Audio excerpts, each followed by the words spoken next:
move out of San Jose season evaluation. Let's move into the Toronto Maple Leafs. So we touched base again last episode on our trade deadline preview about the Carlo trade and the Lawton trade and all of that. And since then, the Maple Leafs have not been great. They have went from a team that, like a week ago, honestly, we were saying that they could win the division, and they still can. That's not out of the question.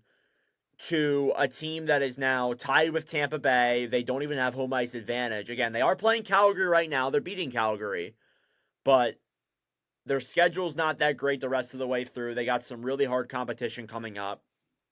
They also have just with Toronto, it is really actually frustrating as a non-biased fan. I can only imagine what Leafs fans are like. But they have only one win since the trade deadline. It wasn't in regulation.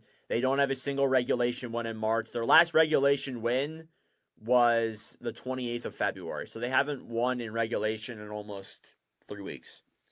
So I want to lead with this. Again, like they could win tonight. I don't think the narrative changes because I think this is all a long-term thing. And I said in the trade deadline review that I feel like a lot of it is a mental thing. What do you think about that? Yeah, we talked about it being a mental thing for them, and I still believe it is a mental thing for them. Yeah. But like this has here's the thing. We said about a week and a half ago, like we could have seen Toronto like getting to the second round and beyond. We said that word for word, and now I do want to say this: any little thing that happens in Leafland is blown out of proportion. That's true. That is very true. I will agree with like that. lose 2 games in a row, the sky is falling. Like I will say this though, like they have played like 6 or 7 games since the month has started. they have, and like they haven't looked good. I want to say like since the deadline, like some of their acquisitions, and honestly, explanations. Like they haven't really looked good. I'm gonna say Scott Lawton in the game, and I've watched a couple Leaf games since the deadline. Scott Lawton, so far in my eyes, doesn't look like it's a good fit. Yeah, and there's a lot on the line. Like you have Mitch Marner looming over everything with the chance that he may not stay in Toronto. He said he wanted to stay in Toronto, but didn't somebody on this team say the same thing about the New York Islanders? Yeah. Didn't somebody say the same thing? So I take that with a grain of salt. Until he signs, he's up for grabs. You also have Tavares, ironically enough, looming over it all as well. You have Matthews' injury, which we heard earlier in the season that it might not even be fully healthy after this season.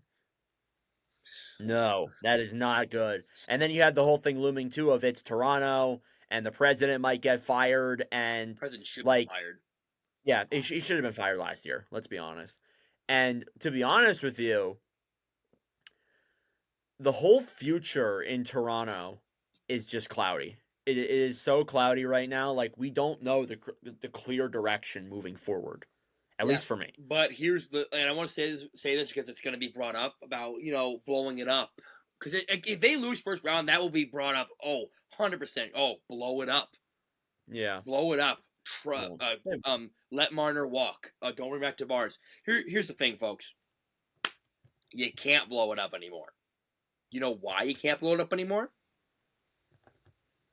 Why? Because they don't have a first for the next 2 years. They don't. They can't do that now. They have completely screwed themselves. Yeah, this is it. This is like I don't want to be like whatever, but if this doesn't work, then what is gonna work? Exactly. You have had how many coaches have they had under this core? 3. So they had Babcock, Keefe, and now Berube. Here's the thing: it's not the coach.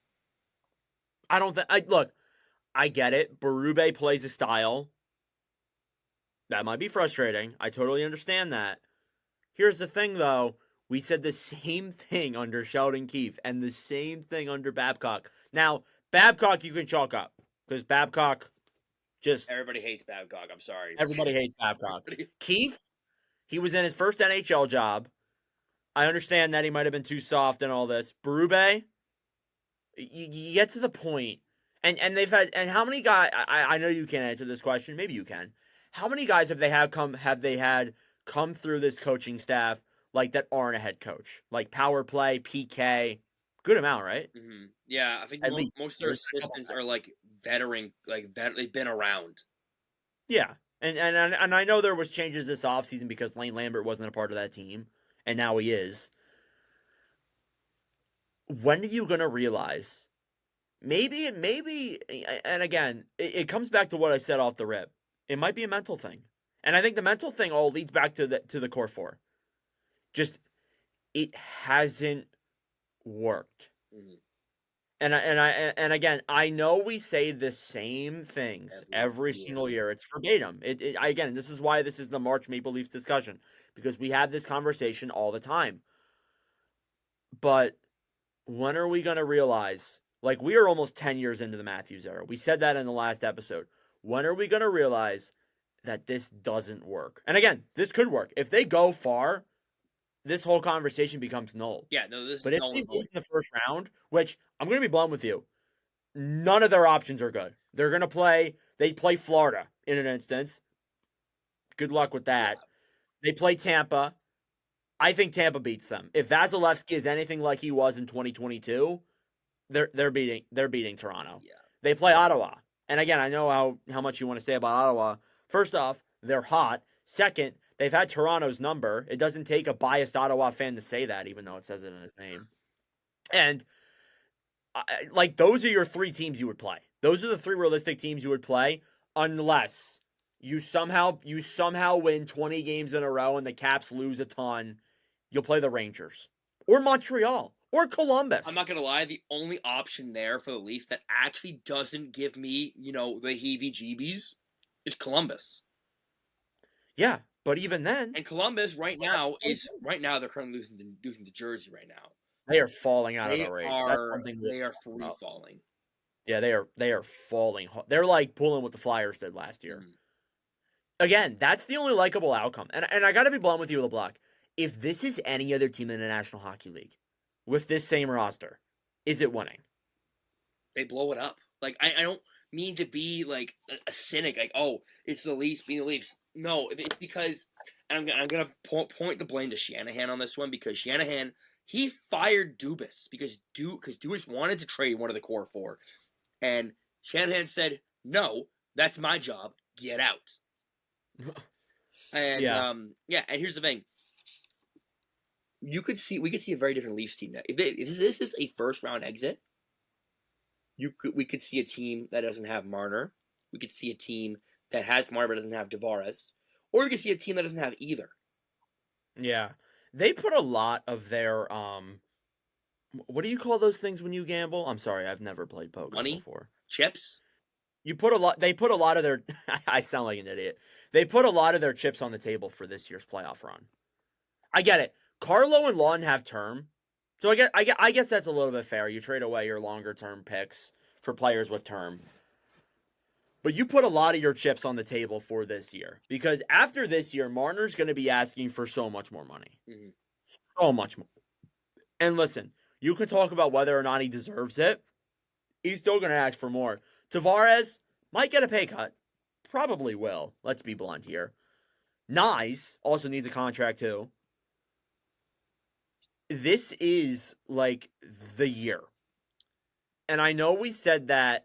I know, and for those who have been following me, you know I've been saying that for years, but this is it. This is the year. This is your best chance. This is what you got. It's kind of like the Oilers. This is their best chance to win. And I Yeah. left LeBlanc in silence. Sorry. Sorry. My computer's doing something. This is it because here's the thing. Like I said before, team can look very different. But here's the thing: they put all their chips in the basket for this year, like you said. Yep. When you put all the chips in the basket, you better have like aces high. You better have like a flush. You don't want to go all in and go out with like a pair of foes. Like just you like this is it. This is it. Because if they lose, especially if they don't lose in 7, because I know Prison every year is like, oh, game 7, you could have gone either way. If they don't lose in 7, I think Shanahan is gone. I think Marner walks. I think they even might tell Tavares we're going in a different direction. Because once Shanahan is gone, it is open season. Here's the problem, though. What are they going to do after that? No, Who will they go and get? Yeah, let me finish. The Leafs have, like I said, I think they have like $29 million in cap space. Yeah, something along that mark. They can. Here's the thing: you can't replace Marner. Like you can't replace what he brings to the table, but you can sign players that give you depth and will make up that scoring and make up that defense. If you lose Marner, you can bring in a guy like Nikolai Ehlers, Brock Besser, or both. Exactly. So you do have options, yes. So you do have options there. That's barring those players want to go to Toronto. But like again, like as like for the core 4, this is it. That's what I just want to say. Like this has to be it. They have to put in the mentality that this is the last dance. Like yeah. I don't know. And it really doesn't look like it's great. Like especially with the Matthews thing, doesn't look good. Matthews being injured isn't good. Martin's looked great this season, but he's in a contract year. Nylander's the only one who seems like he actually gives a shit. If you of all the people in the core 4, how was William Nylander the one that Nylander was early in his tenure was like, oh, he's soft, doesn't go in the corners, he doesn't give a shit. That narrative is now flipped on its head. You know who else has been there for a very long time? A very long time. Morgan Riley. Yeah.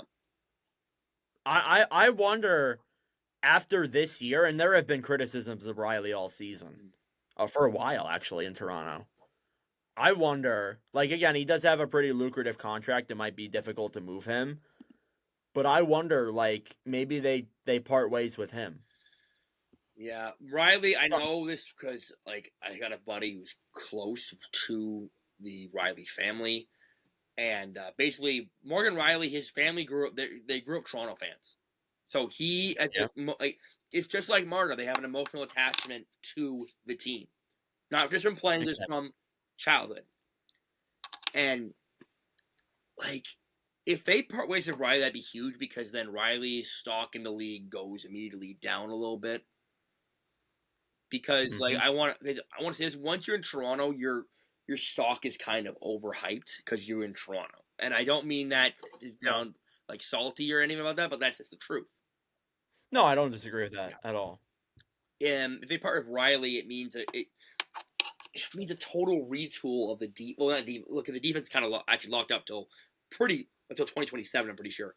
So if you part with Riley.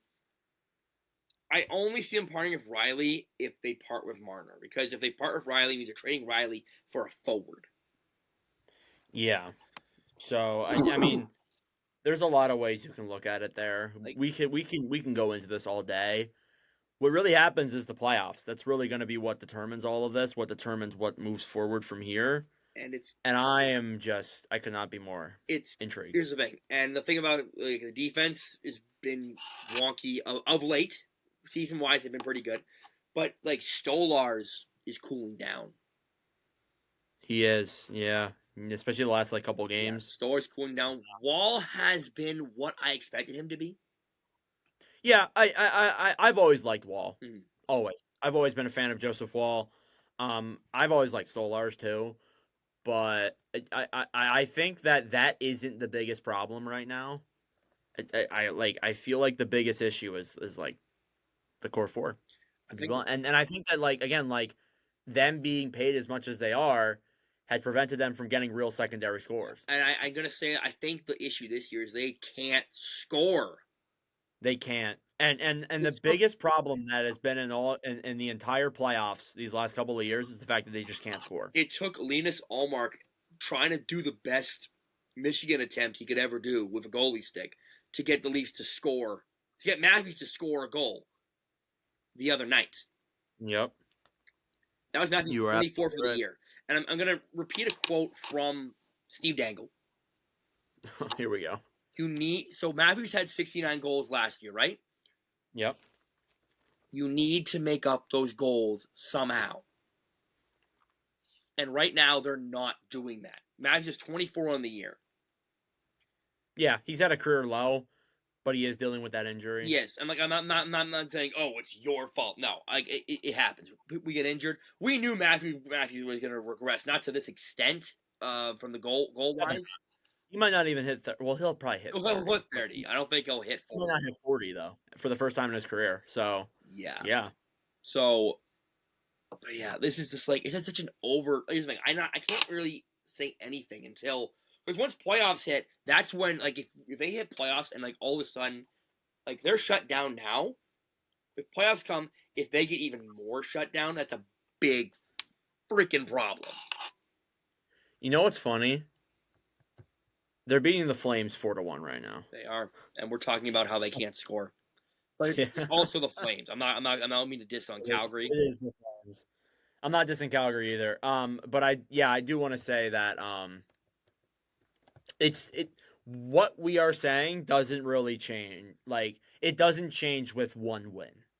It doesn't. It's not like where we're talking about, oh, they're winning like an insane amount. Like this is a real concern. Mm-hmm. For Calgary, for Toronto. This is a real concern, and I wonder what's going to come with the playoffs. So any more on Toronto before we move on? I think we're done with Toronto. Yeah, I'm done with Toronto.